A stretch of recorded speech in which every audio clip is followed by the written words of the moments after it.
बिस्मिल्लाहिर्रहमानिर्रहीम।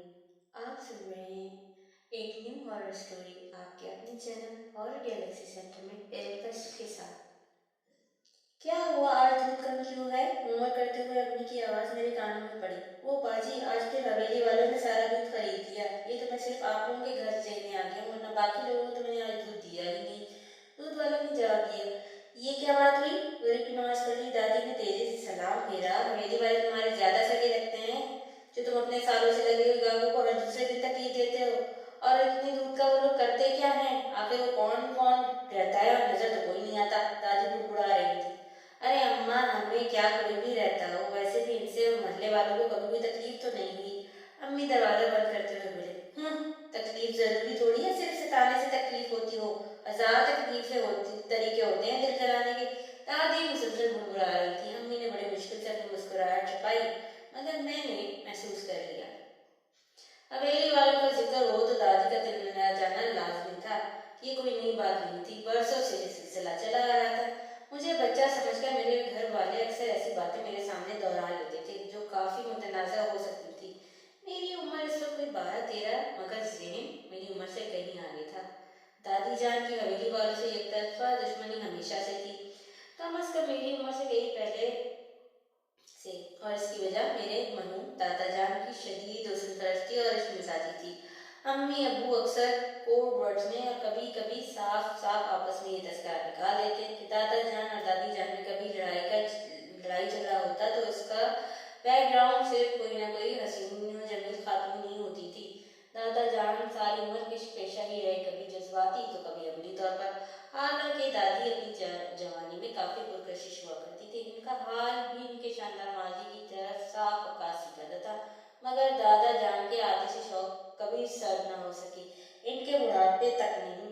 शुक्र है मेरे अब्बू इन पर नहीं गए मुंतकिल, जीन उनमें मुंतकिल नहीं हुए, वरना जाने क्या होता। दादी भी जज्बा अकाबत में इतनी साबित कदम रही कि जितनी खवातीन पर दादा हुजूर का दिल आता गया, दादी इन तमाम से दुश्मनी सारी उम्र पालती रही। अब किसी बेचारी खातून को तो तक न होता कि इनकी गायबाना तारीफ पर दादी ही दिन रात मुसल्ले पर बैठ कर इनको बददुआएं परोसने दिए जा रही हैं।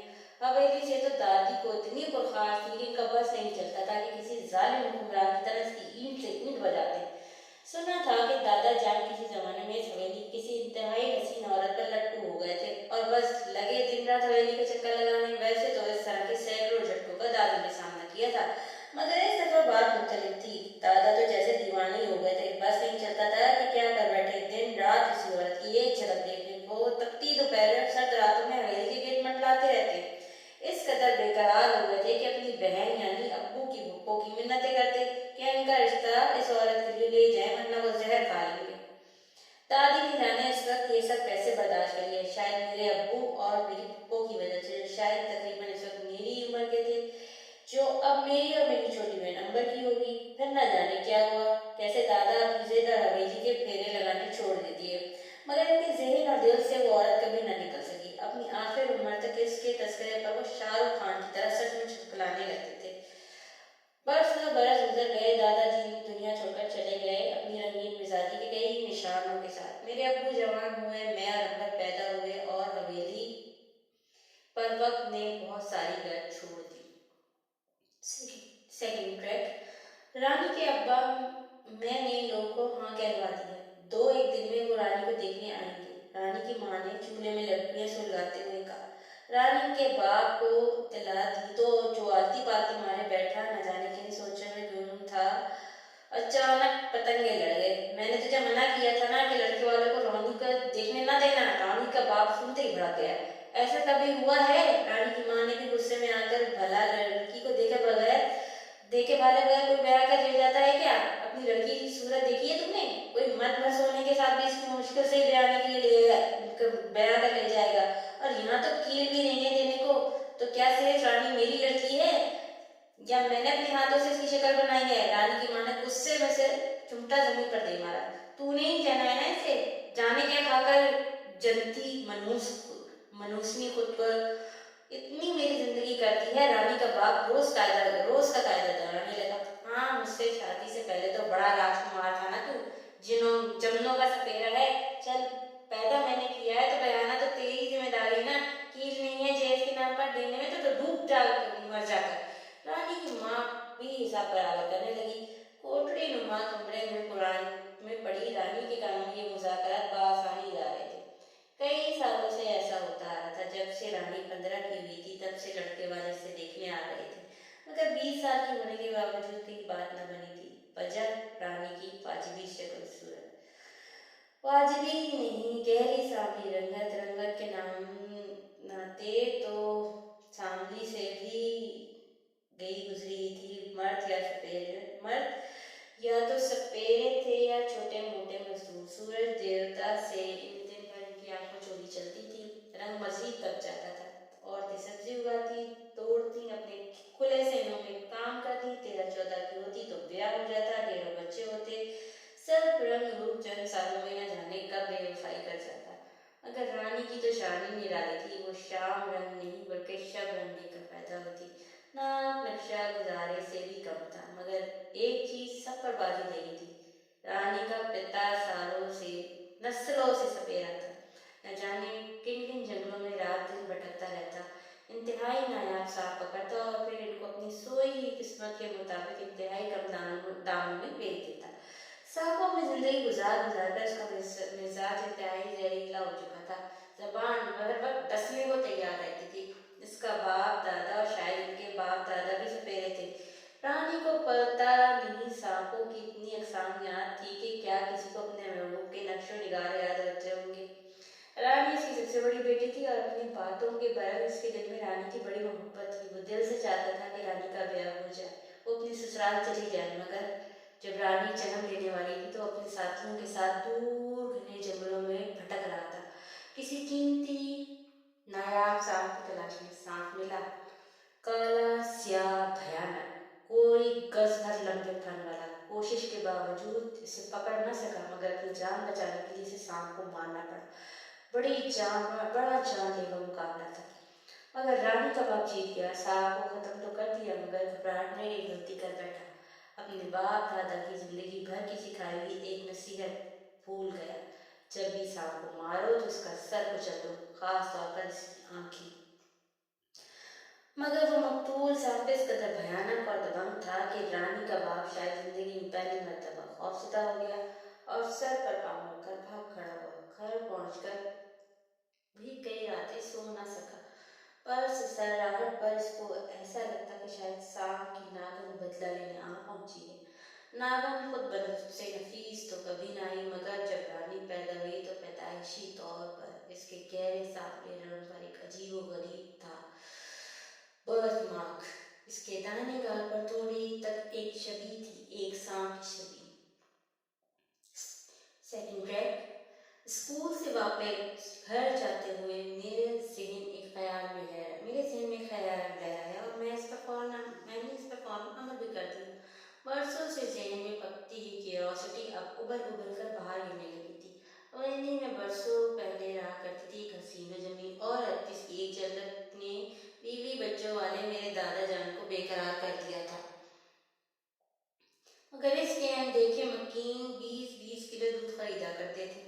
मुझे और अम्बर को स्कूल के अलावा अकेले कहीं बाहर जाने की इजाज़त नहीं थी और हवेली का नाम तो लेना भी हमारे लिए गुनाह कबीरा समझा जाता था।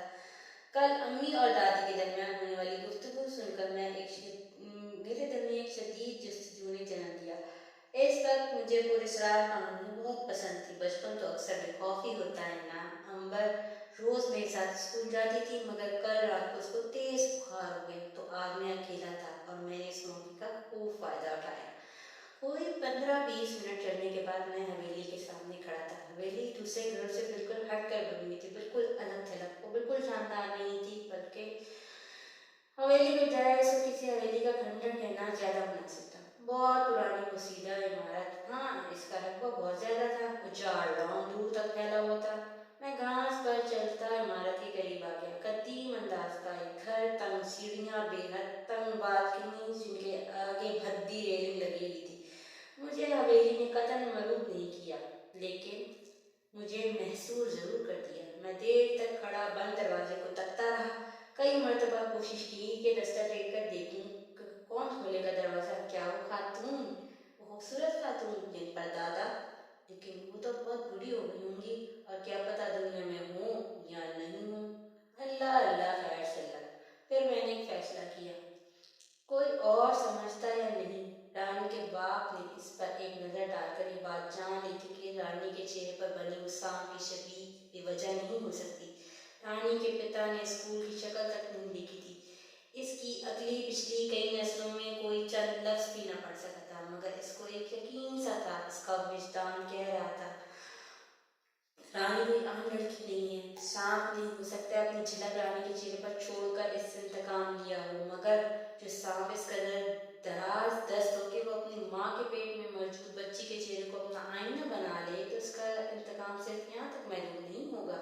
आने वाला वक्त न जाने कौन सी घटना साथ लाने वाला था। रानी के साथ कौन सी तिलिस्म होशरुबा जुड़ने जा रही थी वो नहीं जान पा रहा था। हाँ, लेकिन इसके कहीं कहीं बहुत अंदाज कोई इसको दहला रहा था, वार्न कर रहा था। जब तक रानी कम उम्र थी, इसके पिता ने मजबूरन इसकी तरफ से आंखें बंद किए रखी। मगर जब रानी की दोनों छोटी बहनें भी अपनी ससुराल चली गईं तो जानी शर्मिंदगी से इसकी तरफ नज़र ना उठा पाता था। रानी की सब सहेलियाँ अपने घरों की हो गई थीं। रानी का चेहरा मज़ीद कुमला गया था। वो आईने में शक्ल देखती तो खुद से ही डर जाती। भला मुझसे कौन क्यों ब्याह करेगा, मुझे तो खुद से डर लगता है। इसकी आंखों में आंसू भर जाते। रानी का बाप अपनी मर्दाना फितरत और अपनी जहालत से मजबूर था। वो सब जानते बूझते भी रानी की माँ से रात दिन झगड़ता। अपनी फ्रस्ट्रेशन निकालने का इसके पास सिर्फ एक ही जरिया था। तू बाहर निकली थी ना सैर सपाटे को, जब रानी तेरे पेट में थी। चांद गिरन था इस रात को। कितना रोका था मेरी माता दी ने तुझको। अब भुगत नतीजा। वो ठाठ से सारा इल्ज़ाम रानी की माँ पर धर डालता, और वो गरीब चूँकि असल वजह से लायल थी, शर्मिंदगी से सर डाल देती।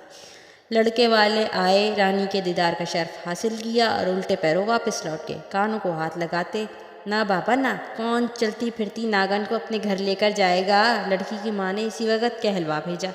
रानी इस रात पल भर ना सो सकी। सो तो उसका बाप भी ना सका था।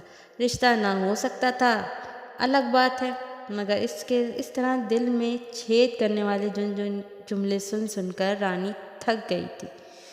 मुझे नहीं करना ब्याह, रानी ने खुद से फैसला कर लिया। अब झांक कर भी देखे कोई इस घर में। मैं खुद थूकती हूँ सब पर, मगर पूरी ज़िंदगी इस तरह अकेले कैसे। कोई तो हो बातें करने वाला, प्यारी प्यारी कहानियाँ किस्से सुनाने वाला, दिल बहलाने वाला और तारीफ़ करने वाला। वो जाने क्या क्या सोच रही थी। शायद पूरे चांद की रात आने वाली थी। पूरे घर बल्कि पूरी बस्ती में उदास सन्नाटा था। लोग अपने घरों में बेखबर सो रहे थे, मगर रानी कब से अपने पलंग पर पड़ी चांद को तक रही थी। कितना सुंदर है, कितना गोरा। चांद पर भी तो दाग है, मगर इसके हसीन चेहरे पर तो दाग भी सजता है, जैसे गोरी चिट्टी लड़की पे के गाल पर काला तिल। दरवाज़ा बजा तो वो बुरी तरह चौंक गई। कौन है? मैं बड़ी तेज़ी से अपने घर की तरफ चल पड़ा, दौड़ पड़ा। न जाने क्यों हवेली का जायज़ा लेते लेते एक अजीब सा खौफ में मेरे अंदर दौड़ गया। नहीं नहीं, मैं कभी इधर नहीं आऊँगा। क्या पता यहाँ कोई बच्चों को खा जाने वाला भूत रहता हो। अम्मी की कई सुनी सुनाई कहानियाँ मेरे जहन में घूम रही थी। जब से मैं अपने घर के सामने पहुँचा, मेरी सांस में सांस आ गई। मगर चंद दिन के बाद जैसे मुझ पर कुछ होने लगा, जैसे मुझे कोई पुकारने लगा।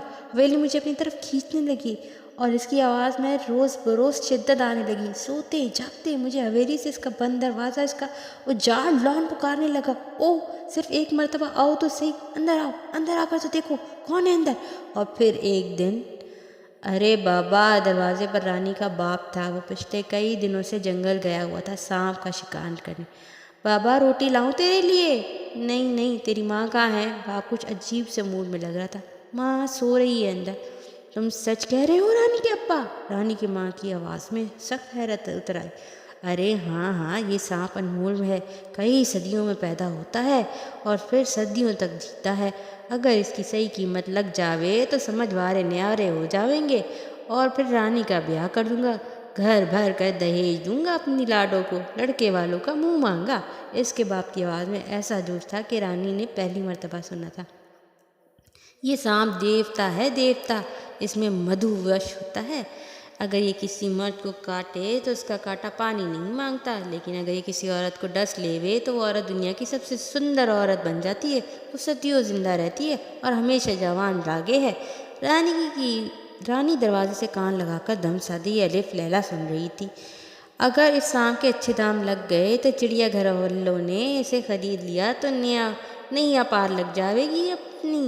रानी के बाप की आवाज़ में अजीब सी आस उतर आई थी। क्या वाकई सांप की काटी औरत मरती नहीं, सदियाँ जीती है? तो वो भी हसीन सूरत वाली बनकर रानी को। माँ ने तमाम ज़िंदगी सपनों में गुजारने के बावजूद ज़िंदगी में पहली मर्तबा ऐसा सुना था। अरे हाँ हाँ, बिल्कुल ऐसा ही लागे है। मगर रानी के पिता आगे कौन सी राम कथा सुनाई रानी को बिल्कुल पता नहीं चला। इसकी सुई तो बस यहाँ आकर अटक गई कि इस सांप की काटी हुई औरत दुनिया की सबसे खूबसूरत औरत बन जाती है। इसकी नज़रें बाबा के हाथ में पकड़ी हुई पटारी पर गड़ी हुई थी। मेरा दिल तेज़ी से धड़क रहा था, जैसे मेरे कानों में आज फिर हवेली के सामने मैं आज फिर हवेली के सामने खड़ा था। ना चाहते हुए मेरे कदम मुझको जैसे यहाँ घसीट ले आए थे। मैंने बड़ी हिम्मत कर दरवाजे पे दस्तक दी। ठक ठक ठक। काफ़ी देर के इंतज़ार के बाद भी किसी ने दरवाज़ा नहीं खोला है। मैंने सुक्का सांस लिया और वापसी के लिए पलटा, मगर ऐन इसी वक्त ओह ओह, मैं जैसे सांस लेना भूल गया था। आ जाओ, मुस्कुरा रही थी। अंदर आ जाओ। रानी की माँ, मैं शहर जा रहा हूँ सांप का सौदा करने, देर से लौटूंगा, तू उस कमरे में किसी को मत जाने देना। रानी के कानों में अपने बाप की आवाज़ पड़ी। इसका दिल धड़कने लगा तेज तेज। सुबह से दोपहर हो गई, रानी का बाप वापस ना लौटा। रानी बेकरार शहर में चक्कर काटती रही। माँ तो जैसे खुद सांप बनकर कमरे का पहरा दे रही थी। क्या करूँ? न जाने कितनी मरतबा रानी ने खुद से ये सवाल किया, और फिर किस्मत का लिखा वो सफ़ा खुद ब खुद खुल गया, जिसके खुलने का वक्त आज लिख ही दिया गया था। रानी, मैं नदी पर नहाने जा रही हूँ, अभी वापस आ जाऊँगी। तू इस कमरे का ख्याल रखियो, कोई आ जाए तो अंदर न जाने दइयो। हाँ हाँ माँ, तो फिक्र न कर, रानी ने बेताब होकर कहा। कांपते हाथों से रानी ने पटारी पर से कपड़ा हटाया। वो गुमसुम हाथों में पटारी थामे कितनी देर खड़ी रही। पटारी की अंदर से लर्जिश साफ महसूस हो रही थी, जैसे अंदर कोई चीज़ रेंग रही हो, हिल रही हो। आहिस्ता आहिस्ता इसने पटारी का ढक्कन हटा दिया। अंदर मौजूद चीज़ एक झटके से फुनकार कर उसके सामने आ गई। एक गहरी सुनहरी सोने जैसी सांप ने इसकी आंखों में आंखें डाल दी। उफ! इसने आहिस्ता से सांप को पकड़ लिया। दोनों मुकाबिल एक दूसरे को तकते रहे, घूरते रहे। रानी ने आहिस्ता से अपनी गिरफ्त ढीली कर दी। सांप ने कस मसाकर एकदम ऐन इसी जगह पहले से ही सांप की छवि बनी हुई थी रानी के चेहरे पर डस लिया। मैं गुमसुम बैठा इसको तक रहा था। इस कम उम्री में, नादानी में भी इस हसीन चेहरे से नज़र हटाना नामुमकिन लग रहा था। क्या नाम है तुम्हारा? इसने मुस्कुराते हुए पूछा। मैं थोड़ी देर को अपना नाम भूल गया। अशहर। बड़ा अच्छा नाम है। दूध पियोगे तुम? नहीं, मैंने नाक चढ़ाकर कहा। दूध मुझे गंदा लगता है, मैं घर में भी दूध नहीं पीता। अम्मी बहुत डांटती हैं मुझे इस बात पर। अच्छा, मगर क्या करें, मेरे घर में तो दूध के अलावा कुछ भी नहीं होता खाने को, इसने कहा। और मुझे हैरानी हुई, जब ही तो आप इतनी गोरी हैं। वो ज़ोर से हंसने लगी। इसके मोतियों जैसे हसीन दांत जगमगाने लगे। मैं फिर खो गया। याद रखिए, आप सुन रहे हैं हॉरर गैलेक्सी सेंटर। अगर आपको कहानी अच्छी लगे तो सब्सक्राइब करना प्लीज़ मत भूलिएगा। अरे आंटी, वो क्या है? मेरे मुंह से चीख निकलते निकलते रह गई। कमरे के दरवाजे पर कोई चीज़ रेंग रही थी। सांप, सांप, एक बारीक सुनहरा सांप। अरे डरो नहीं, इसने इत्मीनान से सांप को उठा लिया जैसे कोई खिलौना हो। ये तो मेरा दोस्त है, यूँ समझो मेरा बेटा ही है, जैसे तुम अपनी अम्मी के बेटे हो। और वाकई मुझे सांप से कोई खौफ महसूस ना हुआ, जैसे वो कोई छोटा सा कीड़ा मकोड़ा हो। मैं इत्मीनान से बैठा इससे बातें कर रहा था। काफ़ी देर के बाद मैं जैसे नींद से जाग गया। अच्छा आंटी, मैं अब चलता हूँ, अम्मी इंतज़ार कर रही होंगी। अच्छा अशर, इसके लहजे में उदासी आ गई। फिर कब आओगे? इसने बेताबी से पूछा। जल्दी आऊँगा, ज़रूर आना, मैं इंतज़ार करूँगी। अरे आंटी, दरवाजे पर पहुँचकर मुझे ख्याल है मैंने आपका नाम तो पूछा ही नहीं। मेरा नाम? इसके हुसीन होठों पर मुस्कुराहट दौड़ गई। रानी। बस कर दे रानी की माँ। रानी के बाप ने रो रो कर हलकान होती रानी को एक मरतबा फिर तसल्ली दी। काश मैं रानी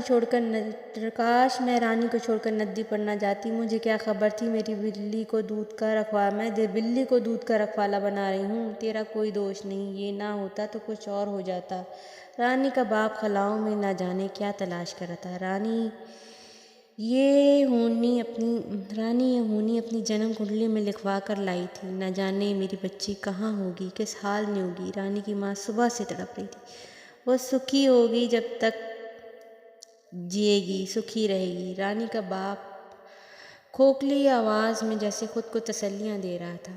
इसे अब भूल जा, वो वापस कभी नहीं पलटेगी, पलट भी नहीं सकती। वो अब ना इंसान है ना मुकम्मल सांप, लेकिन वो अब अपना बाकी जीवन सांपों के साथ ही बिताएगी, सिर्फ सांपों के साथ। अरे अशर, मेरे छोटे से दोस्त, वो मुझको देखकर बहुत खुशी। बड़े दिनों बाद आए हो। जी आंटी, दिल तो रोज़ करता था मगर बाहर निकलने की इजाज़त नहीं मिलती ना। मेरी नज़रें इसके चेहरे का तवाफ़ करने लगी। क्या देख रहे हो? वो समझते बूझते हुए शरारत से मुस्कुराने लगी। कुछ नहीं, मैं झिझक सा गया। आप पर ये साड़ी बहुत अच्छी लगती है। मैंने इसकी सुनहरी बॉर्डर वाली स्याह साड़ी का पल्लू थाम लिया। आप इतनी तैयार क्यों हैं? कहीं जा रही हैं क्या? मैं तो कहीं ही नहीं जाती। अरे आंटी, इतना दूध! मेज़ पर पड़ा सा बर्तन दूध से लबालब भरा हुआ था। आज आप क्या न्याज दिलवाएंगी? अरे नहीं, वो बेसाख्ता हंसने लगी। पूरनमाशी की रात है, आज मेरे घर के मेहमान आएंगे। वो क्या होता है? मैंने हैरत से पूछा। इस किस्म की रात मेरे लिए नहीं थी। आज पूरे चांद की रात है बच्चे। थोड़ी देर में इसके घर से मुख्तलिफ साइज़ और रंगत वाले मेहमानों की आमद शुरू हो गई। ना जाने कहाँ कहाँ और किन किन कोनों से इतने सांप बरामद होने लगे कि गिनना मुश्किल हो गया। सबसे हैरानकुन बात यह थी कि मुझे इनसे कतई खौफ महसूस नहीं हो रहा था। ना ही उन्होंने मुझ पर किसी अल्तफ़ात की नज़र डाली। आराम से दूध के बर्तन के पास जमा हुए और बाजमात दावत उड़ाने लगे। मैं और वो सोफे पर बैठे दिलचस्पी से सांपों को देख रहे थे। शाम के साए गहरे हो रहे थे। वो चंद दिए उठाकर ले आई। झिलमिलाते शोलों के पीछे इसके हसीन चेहरे ने आज रात के मुकम्मल चांद को पीछे छोड़ दिया था। आंटी, आपके घर लाइट नहीं है क्या? इसको कमरे के मुख्तलिफ हिस्सों में दिए रखते देखकर मैंने पूछा। हाँ, वो चौंक पड़ी। नहीं, मेरे घर में बिजली नहीं है, मुझे ज़रूरत ही नहीं, और मेरे दोस्त अंधेरे में भी देख सकते हैं। ये दिए तो मैं तुम्हारे लिए लाई थी, वो सांपों को देखते हुए बोली। चंद लम्हों में ही बर्तन खाली हो गया और तमाम सांप वापस न जाने कहाँ रूपोश हो गए। आंटी, मैं जैसे ट्रांस से बाहर आ गई। ये इतने सारे सांप! कुछ मत पूछो अशर, इसके लहजे में कर उतर आया। तुम नहीं समझोगे, बस वादा करो कभी किसी को इस बात आगाह नहीं करोगे। हाँ, कभी यहाँ आना छोड़ोगे नहीं। इसने इल्तिजा की। मुद्दतों के बाद किसी इंसान को महसूस किया है, इसने बातें की हैं, वरना तो जीवन फुरकाते और रिंगते हुए ही बीत गया। मैं किसी को भी कुछ नहीं बताऊंगा आंटी, प्रॉमिस। अरे वो क्या है? ड्यूटी से वापस घर जाते हुए जमील चौकीदार की नज़र एक सरसराती हुई चीज़ पर ठहर गई। अरे अरे, इसने जल्दी से लाठी मजबूती से पकड़ ली। ये तो सांप है।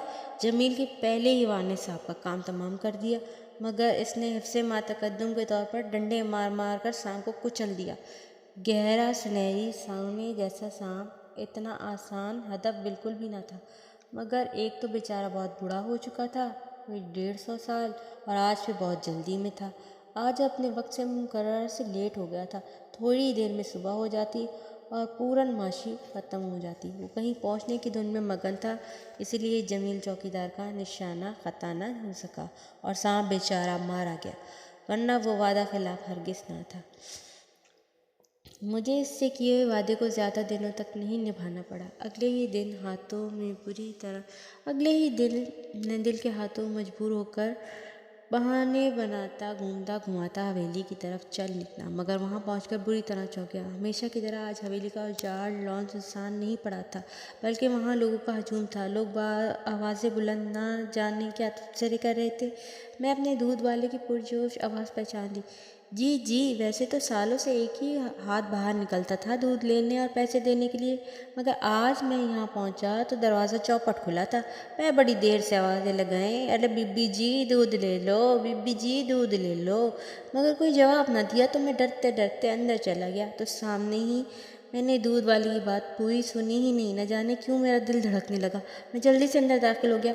ओ, मेरे मुंह से बेसाख्ता चीख निकल गया। स्याह साड़ी, सुनहरे पल्लू वाली स्याह साड़ी में मलबूस कोई वजूद फर्श पर बेसुध पड़ा था, यकीनन मुर्दा। लेकिन ये वो तो नहीं थी, वो तो कोई इंतहाई मकरूह सूरत बूढ़ी औरत की लाश थी। मैं इसके और करीब पहुंच गया। ये क्या है?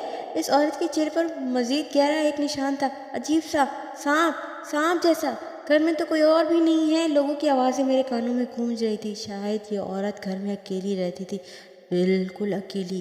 कोई सदियों पुराना किस्सा, कोई बुजुर्गों से सीना बसीना चलती आई रिवायत। हो सकता है महज आधा सच हो और आधी मनगढ़ंत साबित हो सकता है मिथ, कोई गहरा बरसों पर मोहित अकीदा है। ये ख्याल, एक तहकीक जो काफ़ी अरसे से गर्दिश कर रही है। ये एक आवाज़ कभी ख़त्म नहीं होती थी। सदियों से पहले बोले गए अल्फाज कभी नहीं मरते, बल्कि इस दुनिया में ही कहीं ना कहीं मौजूद होते हैं, इस कायनात में गर्दिश करते रहते हैं। अगर तो ये रिसर्च साबित हो जाती और रानी के माँ बाप की कई बरसों पहले होने वाली वो गुफ्तगू जो रानी ना सुन पाती थी रिवर्स की जा सकती, तो क्या सामने आ सकता था?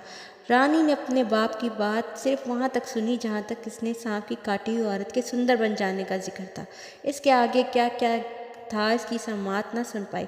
इसके कान इसकी किस्मत ने बंद कर दिए थे। रानी की माँ जिस औरत को ये सांप देवता डस ले वो दुनिया की सबसे सुंदर औरत बन जाती है। वो औरत सदियाँ जीती है, मगर इसकी एक शर्त है, हर साल इसी तारीख को सांप को इसको डसने आता है, चाहे वो दुनिया के किसी कोने में हो। और कभी जो सांप ना आ सके तो रानी की माँ डरी हुई आवाज़ गूंजी, तो वो रात इस औरत के जीवन की आखिरी रात होगी। लेकिन वो सांप आता है, ज़रूर आता है, चाहे इसको कितनी ही कठिनाई से क्यों ना गुजरना पड़े। डसे बगैर ना औरत को चैन पड़ता है ना सांप को। ये डंक असल में सांप देवता का संदूक होता है। एक बार काटने के बाद फिर वो किसी मर्द को इस औरत के करीब फटकने भी नहीं देता। दौलत, धन, पहनना ओढ़ना, इसको सब कुछ मिलता रहता है। नहीं मिलता तो शौहर का सुख, बच्चों की खुशी। सांप फिर किसी मर्द को उसे छूने भी नहीं देता। हाय राम! रानी की माँ ने दिल पर हाथ रख लिया। तो ऐसी जरूरत का क्या फ़ायदा कि फेरों के बिना ही विधवा जैसी उम्र बितानी पड़ जाए। ऐसा ही है रानी की माँ, कभी कभी जीवन जीवन नहीं पहेली बन जाता है। रानी का जीवन भी शायद एक पहेली ही था।